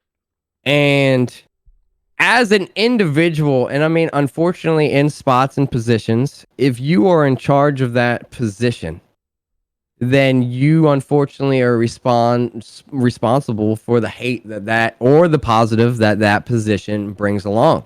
You're accountable. And there are lots of people at EA, such as Jake Stein, such as Kralo, such as other people that I'm still very, very, very good friends with at EA, where they know, like, hey, if Scomo's pissed off at something, even if it's something that I was doing, it's not me as a person, but it's what I had to do as a company, as a EA, what my resources were, what my job was, this is what I was told to do. Because I know they are not the president or CEO of the company that told them everything to do. They're just, unfortunately, doing the job that they're able to do. Right. And that's where a lot of the frustrations come into. My problem with Clint and those things is not Clint as a person. It's the fact is we have an ex-pro football player in charge of things that is coding and making a game. And I would rather have someone that went to school that is in charge and went to learn for making programming and making games. Like, there's nothing wrong with that. Like, bro, Clint, like, you were cool to go to the bar with, like, talk football, that kind of stuff. Like, that's fine. Do I want you in charge of my programming video game? Like, did you go to school? Did you ever program? No. Like, okay, then maybe I don't want you in charge of that. And like, that's kind of like where things come to. Like, people take too much offense of like, oh, personal. Like, bro, it's not necessarily you, but it's just like, I just want better from that position. I want my designers to went to school for designing. I want my marketers going to school for marketing. Makes sense. Like, I don't want you to hire someone because they're the son of fucking Barry Sanders. Like, I bet he's really good at making Madden. Like, bro, like, did he go to school for making video games? Right. Like, that's kind of what I want from the shit? Like, do you need people that have experience from that shit? Like, yeah, you're making a shooter. You get people that maybe handled guns and make guns and that kind of stuff. And you're like, hey, how did guns shoot? How did that stuff shoot? Does this feel good? Yeah. Do you want a Marine that has never programmed the game to be like, yo, I really know I'm the best shooter there is? Like, you want him programming your game? No, I don't. Maybe I'll get him to input. Does that feel good to you? Does that shoot right? Is that bullet right? Is that look like, could you make that shot? Like, that's Sound good. about right. Sweet. Yeah. You know? So like, that is like what I would like, you know, that is more of the situation that I would like in those circumstances. So people get mad because you are the situation. And, you know, the Kralo thing was perfect. That was Kralo saying like, yo, I'm pissed off too. My job is literally to take the shit. I see the shit. I'm fucking pissed too. And I mean, there's nothing wrong with them saying that. You know, shout out to EA for not firing that dude that day. Like, yeah, facts. You know, like I'm sure there's plenty of other jobs and plenty of companies. If you went in there and talk shit about all your people, be like, bro, I've been telling them they don't do shit. I'm fucking pissed and all that kind of stuff. Like, bro, they'd be like, yo, you gotta fucking go, bro. I mean, can you imagine what the community would have done to EA as a whole, though, if they let Kralo go after that thing? Where do you think the state of the game at is right this second, right now? Like, as we kind of wrap it up here and start to bring it home, are you optimistic for the future? Do you like what you're seeing? Are you worried about the like next gen feel of 22? Does it matter? Is it more a state of the community that you're concerned with? Where do you think we're at right now? Are we in a good spot, or are we fighting from behind a little bit? The game being good is the state of the community, unfortunately, right now. And like, as much as we want to grow and I want the game to be fun and the community to grow and everyone to be more successful and more opportunities to come from viewers and viewers to be able to get opportunities from playing and watching Madden, or streamers getting bigger or YouTubers getting bigger and other sponsors coming in and more money coming in, because once again, the world goes around about money. It's about, you know, if people can do this and we want this game to be successful and you guys want this more and you want more videos and more things and, you know, community events and all this kind of stuff to come back, then yeah, we need a good game that people want to play and that have good vibes and that everyone is happy. You know, the whole thing now is, yeah, the competitive guys got good with the MUT guys and the content guys, but we're still butting heads with the CFM guys and like all that kind of stuff. And I'm like, bro, do I play CFM? No. Do I care about CFM? No. Do I watch CFM videos? No. Am I going to play CFM? No. Do I want it to be the greatest fucking mode that's ever existed with every feature that's ever? Yes, please, God. Literally put every dollar and ounce and hire people and all that kind of stuff. Like, please just make it really, really good, because I don't want the negativity.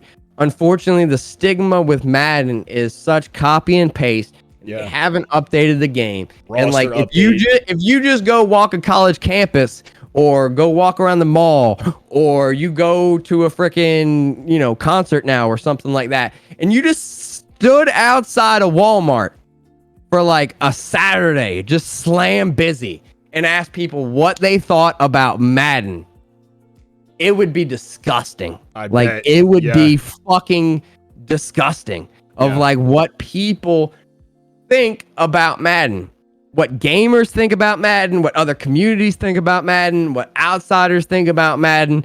And I just want that stigma like gone, like so bad that like, yes, it's still a football game.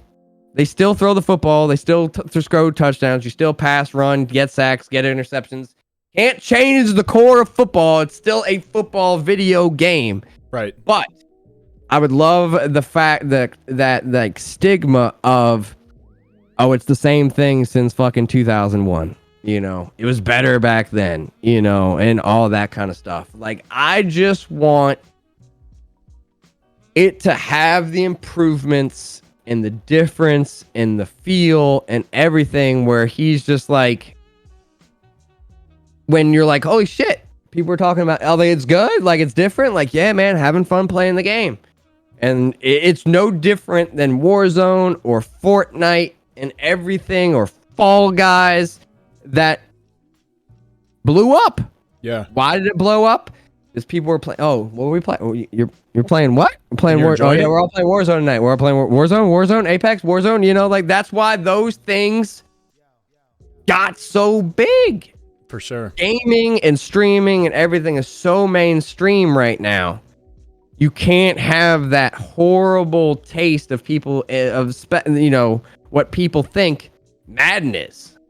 You know, like anyone, like if you just get some normal guy that doesn't watch YouTube videos, that doesn't watch streams, and he's like, man, I just want to play some Madden. He's not gonna go buy the new Madden. He thinks he can just load up his Madden from frickin' 2018 and be the exact same thing. Right. Yeah. True indeed. So like that's more of what I want. So I'm hoping, since it's been the full cycle now of them having the new systems, you know, that when they copied everything over from the Xbox 360 to the Xbox One, that first year was kind of shit, but then the next year was like a big jump. Right. I'm kind of hoping that, you know, it's more of a bigger jump on different stuff. But like the game still has to feel good. I know the big thing right now is everyone's still like, which system are they going to play on? I think it will be, once again, just horrible for the stigma of the game and everyone around if we're playing on the old console. Because like, once again, you just don't want that stigma. Like, I can't even play my new console. Like, bro, like, oh my God. Spent all this money on a PS5 to be able to compete on the thing. I'm sitting here, I'm like the only guy on next gen. I play the same guy in Weekend League 19 times in a row, and I'm like, well, at least I'm on the cutting edge of technology, bro. I really feel supported out here. But I mean, they're kind of like forcing the hand, making it making they need to be the next same. gen. They just need to be the same because everyone can't get a PlayStation or Xbox still, like because they're still just sold out of the stores. So like, not everyone that even wants an Xbox or a PlayStation can even get one. Right. Like, systems are still new, but like it just needs to be the same. Like, it needs to be like, oh, does the game load better? Yes, the game loads faster. Or the graphics a little bit better. Yes, the color's a little bit better. The, you know, this kind of stuff. Like, the menus are faster. You know, that kind of stuff. But then you can add maybe a feature like MLB. You know, you can only create the stadium when you're on next gen. You know, does the game feel the same? Yeah, exact same gameplay, pitch speed's the same. Everything's the exact same from old gen to next gen. But if you're on next gen, you can create stadiums. The colors are a little bit better, a little more detail with the light, and some of the other things are just a little bit better, a little frame rate better, that kind of stuff. That's what I was hoping they were going to do. Out of your system. Yeah, I was hoping they were going to just be playing the same game. It just looked a little better. You get in and out of the menus a little bit faster, and you know, like something like a stadium editor. Yeah, it sounds like a dub for MLB for sure. Right. But I mean, there's only so much we can do. I think from like the content community standpoint, I think that, you know, to gas you up because it's honest, I think we're lucky to have dudes like you, you know, leading from the front who see, especially after this conversation with you here, it's like so clear to me that you're seeing everything with eyes wide open. And, you know, I typed it in the chat and I meant it strongly. This is a conversation that I'm going to go back over and, you know, take notes from and see what I can learn. I'm going to, you know, I'm going to take a look at my own Twitch profile to make sure that's all good too. I mean, you know, sharing with us your experience of the value in building your foundation, even like, you know, working the YouTube algorithm and, you know, kind of spreading that out, spacing that out to benefit yourself as well, dude. And yeah, and your focus on everything. The one line I am going to take from one of the lines I'll take from this is when you said, you can't sell a Nike shoe until you can sell a control, freaks. Yeah. You know? Yeah. And starting at everything, like even with McCullough, right? And like there's so many different people, you know, and how you do things. Mm-hmm. So McCullough's great. McCullough's been killing it. Everyone's like, oh, McCullough makes the best thumbnails. He's got this reputation. Boom, boom, boom. He does this. He's got the best graphics. He does it professionally. He's designed boxes and logos and hundreds of stuff, right? Yeah. He's the best thumbnail designer there is, right? But the thing also, did I lose you? No, I got you still, brother. Okay. Just my other screen went out a little bit. I was making sure. The best thing that I like about him, though, is no matter everyone telling him, oh, man, this is the best thumbnail I've ever seen. This is good. Thank you so much. This is great, right? He still tries to get better. And that's what everyone needs to understand. And that's what I give Zerk so much shit about also. And he's getting there. He's getting there. It doesn't matter where you're at. It doesn't matter who you are. If you are 20 subs, 20,000 subs, 200,000 subs, 2 million subs, 20 million subs. Get better. Mm-hmm. Get better. And you don't have to go huge. One step better. This little bit better. That, okay, I was doing my thumbnails this way for a little bit. Okay, can I go now like this way? That works a little bit better. What's a new little thing that I can learn to do that? Ooh, that'll make it do that a little bit. Ooh, that's a new little sound. New music this year. Okay. So now, okay, you're a bigger streamer. You're a bigger guy. Okay, let's upgrade lighting a little bit. Well, no one really complained about my lighting a little bit. Well, can it get better? Yeah, it can get better. Are you making money, or is this a job? Yeah. Well, maybe someone that noticed it, that they were just like, man, that's just so dark. He kind of looks washed out. They just stopped watching you. Like, they just thought, like, they were just like annoying.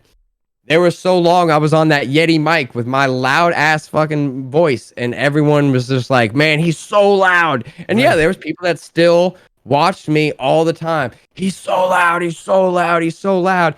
And then, yeah, it was a big, expensive thing. Like, I literally had it in my shopping cart for like 2 years. I had this shit in for months, bro. Me too. I was like, there's no way I could justify this, right? Right. And it's like $1,000 setup for your mic. And like, brutal. And you're just like, fuck it, I'm getting it.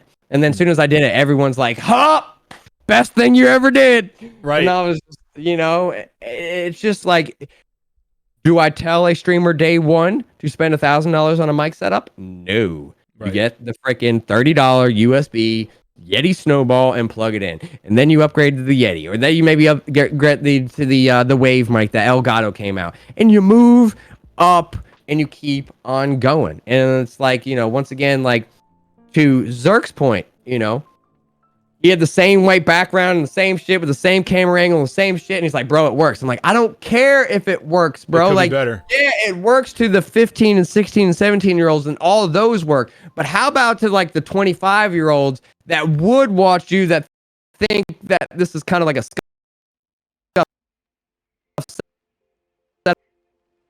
in? Now he's got the better camera, the better setup. It doesn't matter where you're at. If you want to do this, you need to push yourself every day to get older. I mean, to get like better, like grow with yourself is what I meant. Is like just get better as you get older. As you've been doing it, you have to grow. Look at my my GoPro is not taking that advice and growing. We went ahead and froze in the corner. Look at the Streamlabs trying to fight me. Nah, we are back though. We are super back. Scomo, man. So you use a GoPro right now? Is that what you use? GoPro Hero 7. Is that gonna should that potentially be my my next upgrade item there? Well, like to me, like looking, obviously I got the top down look and everything, looking at your stuff. Like to me, the most important thing for any streamer and everything like that is lighting and then microphone. Everyone tries to get carried away with the camera first. Camera can only get as good as lighting. So like it looks like you got the ring light, which is good, and then you got a studio light on the left and right of your monitors that are kind of off screen. Yeah, I have these. Thanks for the heads up on the mic, guys. I just fixed it. Yeah, I got the 2 umbrella lights and the green screen behind me, and then I just hang the setup cam off of the green screen like rod and point it down at me. Right. So like what I would say is like maybe get rid of those umbrella lights at some point, because I'm sure those things are like freaking 9,000 degrees for you. Yeah, dude, it's so fucking trash by the end of the stream. My eyes are shot. Like I can't see at night anymore. It's nuts. Yeah, you got to get rid of those lights, and then get the Elgato lights that everyone uses. Don't do what I did and spend like $2,000 on Hue lights. Just get the Elgato lights. Those things work really good. You can change the whiteness of them. They don't have the heat. But then that better light is gonna make your camera better. True. And then can you upgrade your camera when you need to? Like when you can start getting a little bit better and be like, hey man, like I'm trying to change my setup. Okay. Do you need a wide angle? Like, yeah, I need a wide angle. So you need a wide angle lens. Okay, so you might need to get a camera then. Okay, you want to add some lighting. You're doing a green screen with this kind of stuff. So like whatever works for you, spend your money where you need to spend your money. Don't go spend $1,000 on a camera, when you can go spend, $100 on a light that'll make your camera better, yeah, and you're gonna still stay on the green screen, and then you can just use the other like $500-600 on other content, getting your thumbnails better, buying a different overlay, hitting up a graphics guy to be like, yo, I want my thumbnails to be better. right. Like all these YouTubers and everyone trying to become YouTubers and stuff. The biggest thing, especially with the small YouTubers, is everyone's like, I'm doing my thumbnails myself. That's fine. You could do your thumbnails yourself. You better have someone teach you how to do it. Right. You better hit up like a McCullough or something like, yo, I can't pay you for everyone, but can I buy a template for you? Can like you make a template and show me, 20 minutes and I'll pay you for your time and your template. And you take that minute and you spend, $100, $150, $200 and you make your thumbnail, learn how to make a real thumbnail correctly, or put in the time yourself, go on YouTube, watch the tutorials, learn how to do that kind of stuff to improve everything you can just to get it a little bit better. And like, that's everything that McCullough and I are doing now is no matter where we were, I want different colors, different overlays. I want different, themes. I want it to pop different than it did last year. So we're going to have different textures and different layouts and different schedule. And like, you got to keep on You got to take the things that were successful and be like, hey, this stuff worked, but we're also going to improve this kind of thing and do this kind of stuff. And, oh, that song was cool, but this one was okay. Let's just get a new song for that. So we'll bring these 2 songs over from Madden 21, 6 new songs. Sweet. Bring those in. Cool. We did thumbnails like this. These videos really did well, but the videos that Mr. Beast and Tim the Tapman and these guys are really doing well. So let's take that and kind of make it this theme this year. Okay. Yeah. What worked from your streams this year? That and that. Cool. Okay. So we're going to add that and just change up stuff, and keep it fresh. See what happens. Attention to detail, attention to the correct detail. Establishing your foundation and your base, being dynamic and being able to adjust and adapt, taking what other people are doing well, making it your own, and always operating, from that stance of making it your own. We even covered, addressing the elephant in the room as far as if you want this to be, financially viable for you, kind of taking that on head on, not being ashamed of it, not, whispering about it. It just is what it is. There's been so much of value here, Scomo. I cannot thank you enough for all this time that you've spent. We're creeping up on the second hour here. Dude, you're a fucking legend. Is there anything though?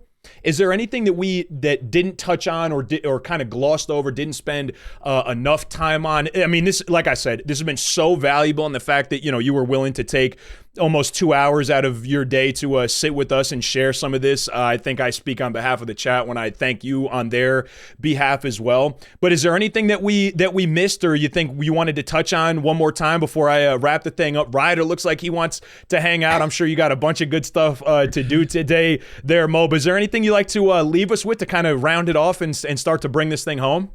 No, like what I would just say once again is like with whatever your focus is, try to still save yourself a little time and a little bit of that energy to maybe try a different, like there's nothing wrong with saying like, I'm a competitive guy. I gotta lab for 4 hours a day. I gotta play 5-10 games a day. I gotta play against another guy and lab against this guy. I gotta get my ebooks out and everything. And you're like, okay, I think Noah was in the chat, right? Yeah. Shout to Noah. What did he make? What did he make? Over 6 figures last year, right? I think. Made money, yeah. He made a lot of money last year, right? Got the check mark too, which is not nearly as fucking offensive as Vose's check mark on Twitter. I digress though. Go on. Right. So he's got that focus, and he's like, I made money. Do you want to lose that focus? No. He's got to stay on top of his game. He's got a lab. He's got to be everything to do to chase a belt and get the checks and keep this as a career.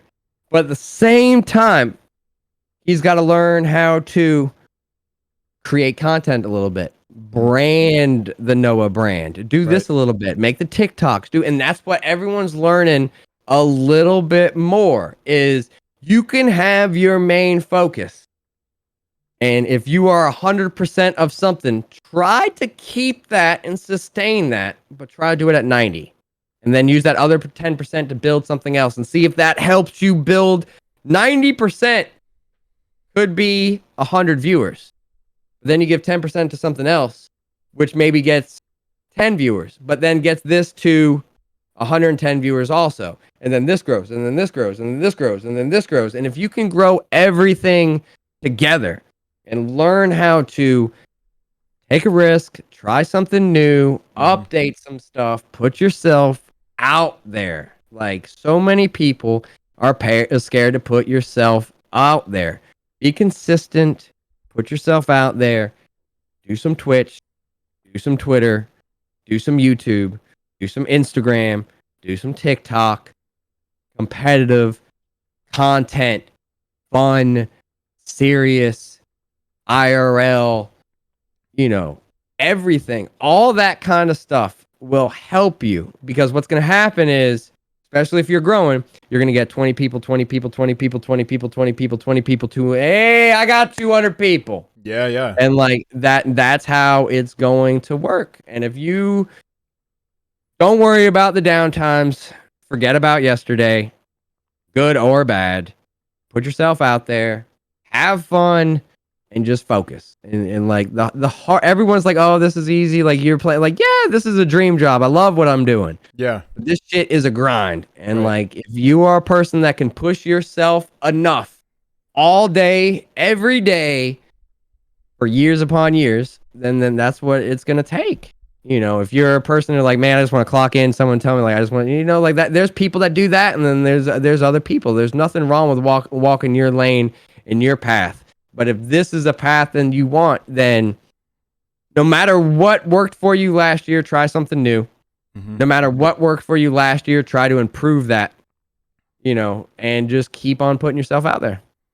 I want to leave, this is a story that you know already, Scomo, but I wanted to tell it to the chat as the last thing before I let you go here. I think people like rooting for good people. People like seeing good people succeed, and this is mostly for the chat. And I'm not going to spill like the details of our conversation, but I just wanted you guys to know, before Scomo really knew me from Adam, from the next guy, he had seen the post about the incredible fucking donation that the congregation made to get me the stem cells. And again, I'm not going to spill like the details, but sending a message to a relative stranger, all he knew is that I was going through some shit, and I was trying to find my way, and saw the video and was struck by the generosity of the community.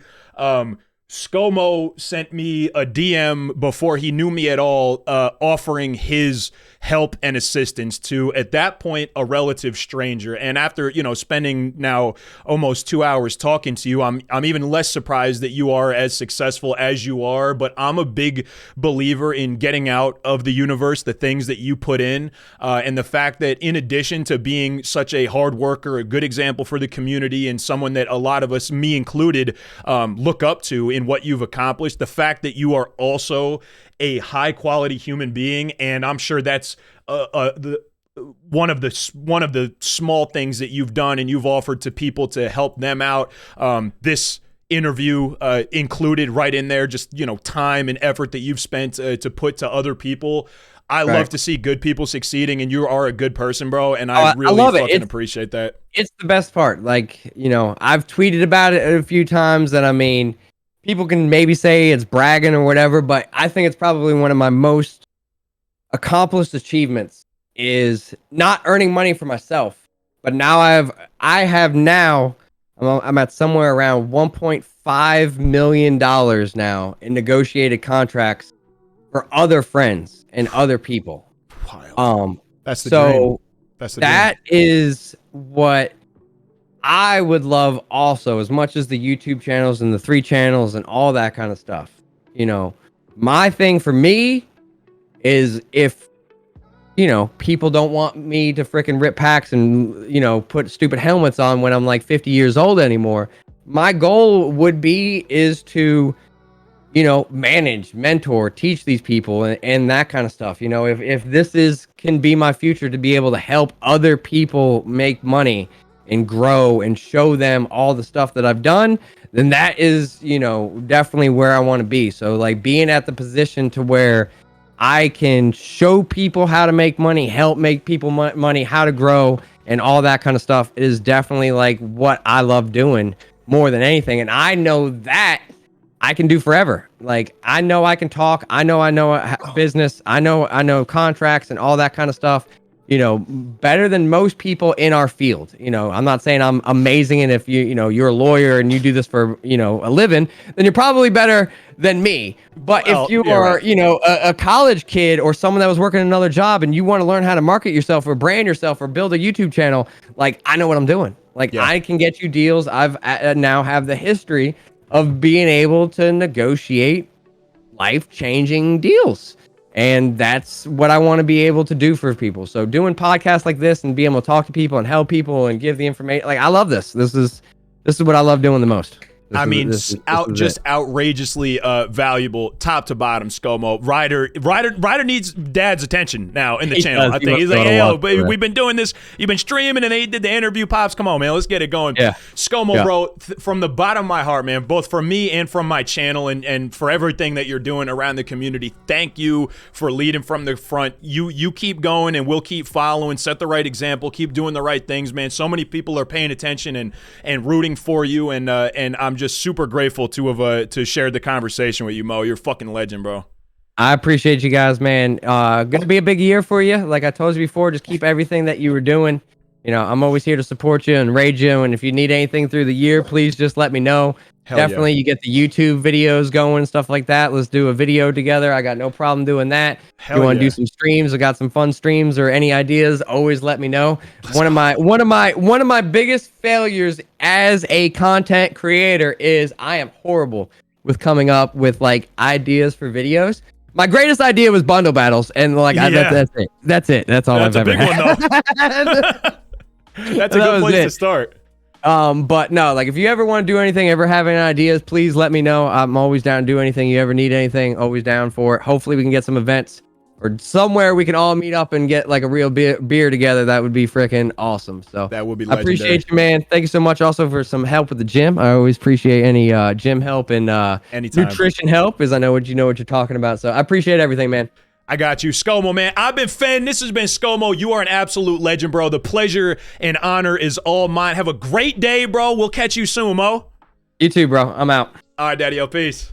Later, boys.